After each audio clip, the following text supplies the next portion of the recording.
Hello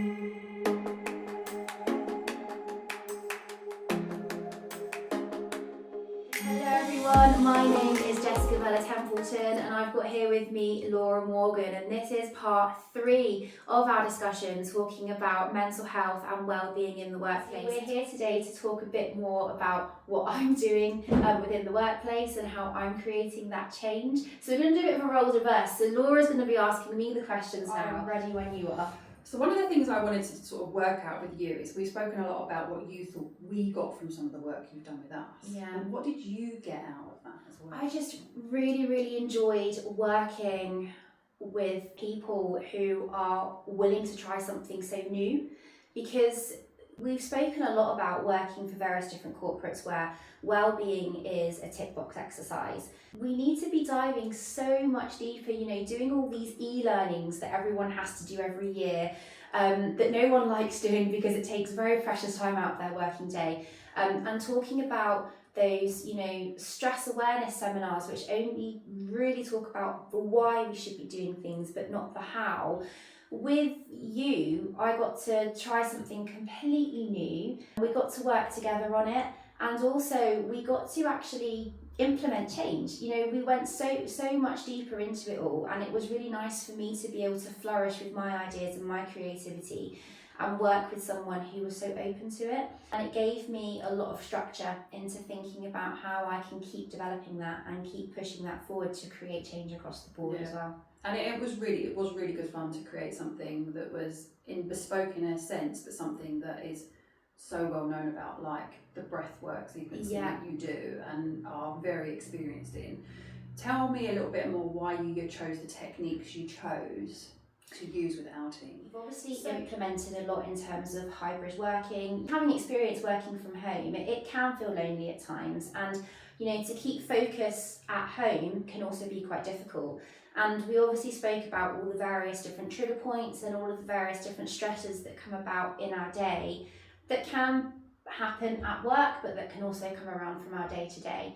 So the breathing techniques that I used with you were ones that you can use with me, but most importantly that you can learn and then use, whether you're working from home, whether you're working as a team. And the whole point of it is that we want to have that balance. So we want to have the workplace well-being, we want to make sure that people are feeling mentally well at work, but we also want to be able to get through those slumps that we inevitably have. It's about creating that focus so that we're able to get more done essentially in less time, because one of the worst things is that when you do start to feel quite overwhelmed or there's something going on and you're just staring at a computer screen trying to be productive but nothing's actually happening, and you're trying to get yourself out of that mood, but it's really hard. So with these breathing techniques, they were designed in a way that could help you all do that as a team, whether together, whether separately, and that you could do whether I'm with you or not, so that they're just easy to learn, easy to pick up. And you don't even have to be at work doing them. It could be that you've left work, but perhaps you'll pop into the supermarket or something, or you're just about to go and pick your child up from school. Whatever it may be, they're breathing techniques that you can use wherever you are. Yeah, and I definitely took them away, and I've used them in my personal life as well as my working days. They're not just for a working day, one size fits all. Whether one of my kids has said something that's particularly riled me, or one of the dogs has tripped me up or something like that, just to have something in my bucket that I can just pick out and use has been really beneficial. But one of the things I've really enjoyed is being able to come back and check in with those sequences and those techniques, so that actually I'm still doing the right. Now, breathing, we all do it naturally, but actually it's a bit like when you're exercising and you pick up an exercise from a personal trainer or a professional or something like that. Sometimes you need that correction and that readjustment, and I actually think coming back and having that option to check in or learn something new is really important. And that's what's really important for me as well, because thinking about the larger picture, we talk a lot about going to the gym and exercising our physical body, but actually I would say that just as we exercise our physical body, we should also be exercising the breath, because the breath is the only one voluntary way we can communicate with the nervous system. Your brain is looking to your breath to establish what's going on, and that is going to impact the way you are feeling physically as well. So if we can learn to breathe functionally, if we can learn to breathe deeply, we're actually then having such a positive impact on our overall, not just our mental health, but our physical health as well. And so it really is about learning to use the breath to optimize all of that. When we optimise our health, we're then able to work better, we're able to make better decisions, we're able to think with more clarity. And I think what we're not kind of tapping into enough actually as well is that when we're breathing, we're connecting with ourselves. And the mind has a very funny way of working on overdrive. It's there to keep us safe, but sometimes that can mean that we're going in all sorts of different directions. Whereas when we're breathing, we're connecting more with our intuition, we're connecting more with the knowing what is right for us in that particular moment. So we're kind of closing down the mind a bit and all of those thoughts that are moving really, really quickly. Yeah. We're able to move forward then. So if we're feeling stuck, and whether this be at work, whether it be at that looking at the computer screen when we're not able to move forward, or whether it's at home, and we can be really immersed in an emotion that we're really struggling to overcome. It only takes for us to connect with the breath or through the breath to enable us to have that clarity to then move forward and not feel stuck anymore. And it's not to say that those emotions aren't there, it's just that it stops us from feeling overwhelmed in that particular moment, and that will naturally reduce stress. So obviously stress is going to be scientifically that build-up of cortisol, but intuitively it's just that there's so much energy going on at once, and the breathing helps to balance all of that out. Yeah.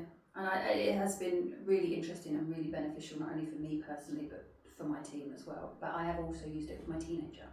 So brilliant. I know you do quite a lot with teens and going into secondary schools, and I think we do with financial education is they are the key, that actually if we can implement some of these strategies and some of this learning now, hopefully their lives won't be as difficult when they come to adults. Actually, they've already got the techniques there in place, so that is key for us, and I know it's key for you too. When you think about stress, and what is stress.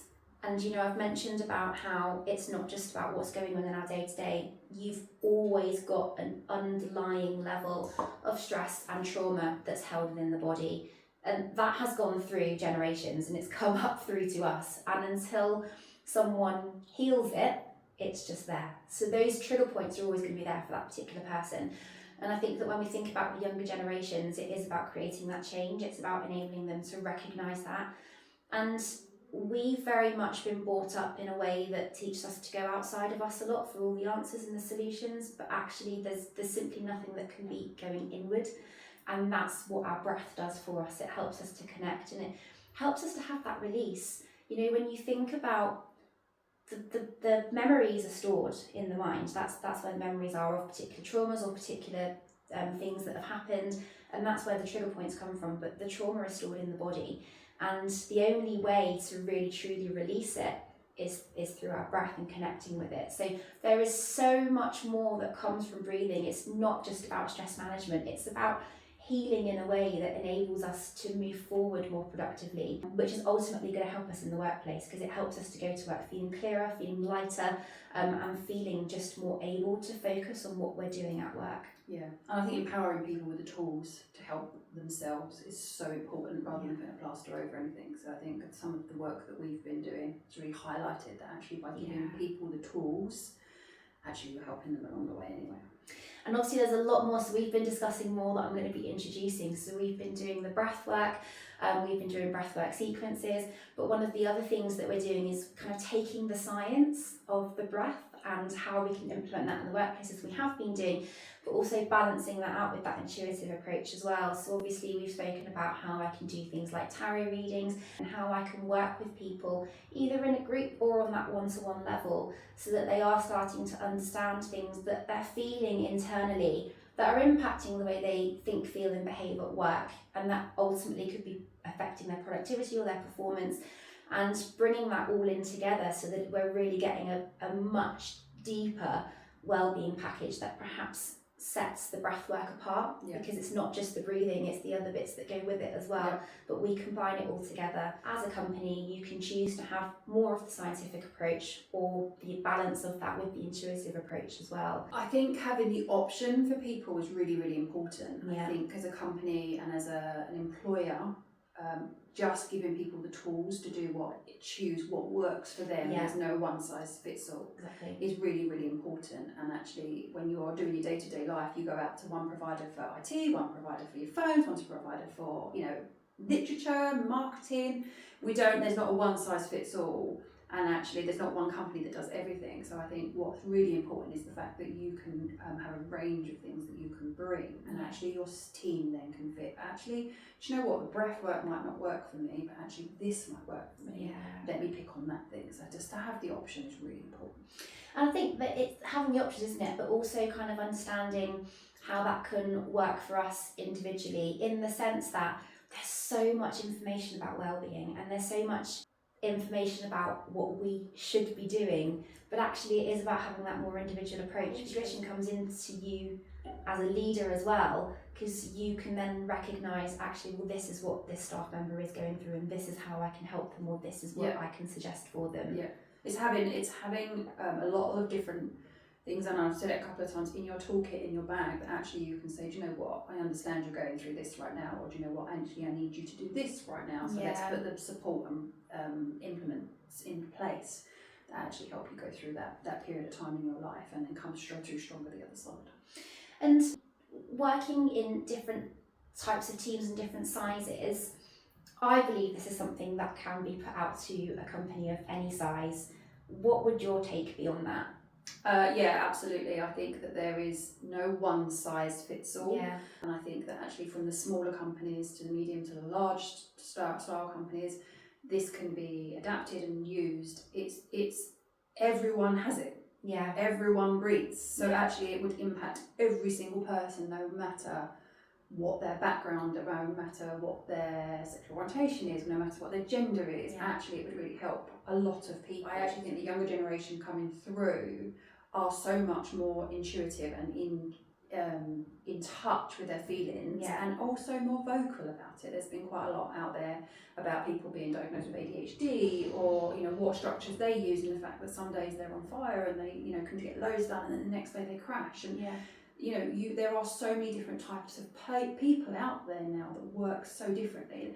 Actually, as employers, we need to be more in touch with that and actually understand that. And that's where the technology comes in as well, because as technology continues to advance, maybe the ways that we will be working in 10 years' time might be quite different to what we're doing now anyway. So actually, I would just flowing on from what you've just said, it's even more important for people to start thinking about well-being from the perspective of going inward a little bit more and having that more of an individual approach, because ultimately the world is changing really, really quickly, and we don't know how it's going to look. And perhaps it's the fact that it is moving so quickly that's making us feel like we don't really know what's going on or where we're going. It's impacting perhaps how anxious people might be feeling. But if we can just kind of learn to be more flexible, learn to be more adaptable, that's probably something that we should be doing a lot more, because we can't guarantee that having a traditional approach is always going to be right. And you don't actually need any other tools or equipment to do some of the techniques that you teach. It literally is, you have it all in you to do it, and the impact it can make can be very, very great. So I just think it's exciting, and I just think that we've been really pleased to be involved in it.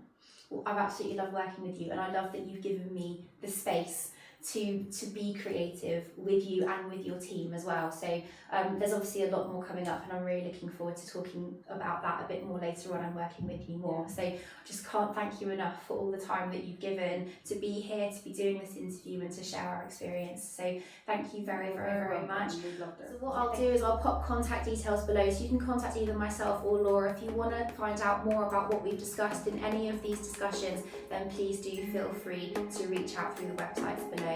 Thank you very, very much for listening, and I hope you all have an amazing day.